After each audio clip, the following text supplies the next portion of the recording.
የፋይዳ ብሔራዊ መታወቂያን ለማውጣት ከተመዘገቡ 29 ሚሊዮን ዜጎች ውስጥ መታወቂያውን የወሰዱት ከ7 ሚሊዮን እንደማይበልጡ የኢትዮጵያ ብሔራዊ መታወቂያ ፕሮግራም አስታውቋል።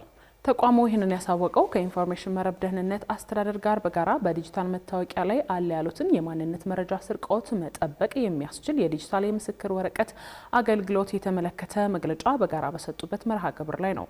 ዝርዝር ዘገባው የፍስሐ ደሳለኝ ነው። የኢንፎርሜሽን መረብ ደህንነት አስተዳደር በዲጂታል መታወቂያ ላይ ያለውን የማንነት መረጃ መጠበቅ የሚያስችል የዲጂታል የምስክር ወረቀት አገልግሎት በይፋ አስጀምሯል። ይህ ይፋ የተደረገው ዲጂታል የምስክር ወረቀት አገልግሎት የማንነት ስርቆትን ከመከላከል በተጨማሪ ማጭበርበርን ጨምሮ የማንነት መረጃን አላግባብ መጠቀምን ለመከላከል የሚያስችል ነው ተብሏል። አገልግሎቱ በይፋ ቁልፍ መሰረተ ልማት ውስጥ የፋይዳ ደህንነት ማስጠበቂያ ቁልፎች የሚፈጠሩበትና የሚንቀሳቀሱበትን አሰራር ያካተተ ስለመሆኑም ተነግሯል።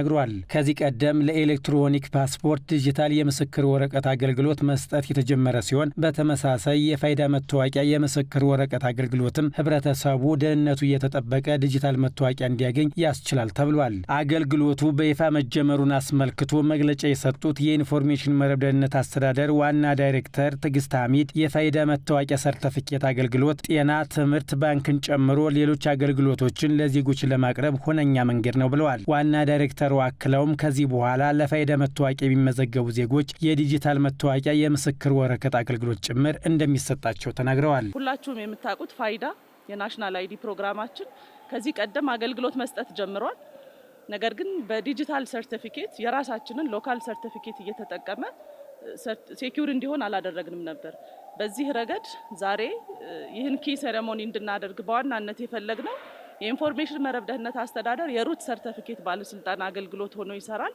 ከዚህ ውስጥ በዋናነት ለአይዲ፣ ለፓስፖርትና ለሌሎች ኤሌክትሮኒክ ደረሰኝን ጨምሮ የምንሰጥበት የገቨርንመንት ሳይኒንግ ሲኤ ሆኖ ያገለግላል ማለት ነው። ለዚህ ዛሬ በይፋ የናሽናል አይዲ ከዚህ በኋላ የሚመዘገቡ አይዲዎችን በሙሉ በዲጂታል ሰርቲፊኬት አገልግሎት ያገኛሉ ማለት ነው። የብሔራዊ መታወቂያ ፕሮግራም ዋና ዳይሬክተሩ የወዳይ አርአያ ስላሴ በበኩላቸው ለፋይዳ መታወቂያ ደህንነት የሚውል ዲጂታል የምስክር ወረቀት አገልግሎት መጀመሩ ኢትዮጵያ ለእያንዳንዱ ዜጋ ደህንነቱ የተጠበቀ እንዲሁም እምነት የሚጣልበት የዲጂታል አገልግሎቶችን ለመስጠት ያላትን ቁርጠኝነት የሚያጠናክር ነው ብለዋል።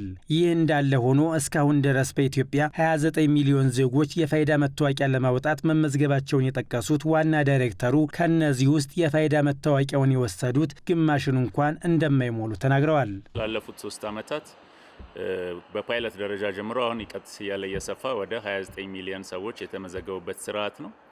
29 ሚሊዮን ሰው ቢመዘገብም እስካሁን የፋይዳ ካርድ ደግሞ ፈልጎ በፍላጎት መሰረት እንደመሆኑ ያሳተመ ወይም ዲጂታል ክሬዴንሻል ጀነሬት ያደረገ ሰው አጠቃላይ ከ7 ሚሊዮን አይበልጥም።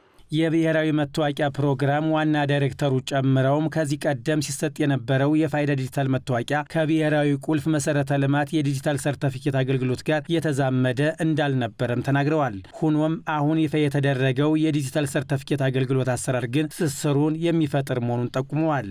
እስከዛሬ የነበረው ዲጂታል አይዲ ከብሔራዊ ቁልፍ መሰረተ ልማት ጋር አልተሳሰረም ነበር። ይህ ማለት በአገር ደረጃ ያለውን ተአማኒነቱን ለማረጋገጥ ያገዘዋል። ዛሬ የተደረገው የዲጂታል ፊርማ ስነ ስርዓት ነው ማለት ነው። ከስነ ስርዓቱም ባለፈ ሰርቲፊኬቱ የፋይዳ ዲጂታል ሰርቲፊኬት እና የብሔራዊ ቁልፍ መሰረተ ልማት ዲጂታል ሰርቲፊኬት ተናበበ ማለት ነው። የፋይዳ መታወቂያ ዲጂታል የምስክር ወረቀት አገልግሎት መጀመሩ ሁሉም የህዝብ አገልግሎቶች እንዲሁም የፋይናንስና የኢኮኖሚ እንቅስቃሴዎች በታመኑ የዲጂታል ስርዓቶች የሚከናወኑበትን እድል የሚፈጥር ስለመሆኑም በመግለጫው ላይ ሲነገር ሰምተናል።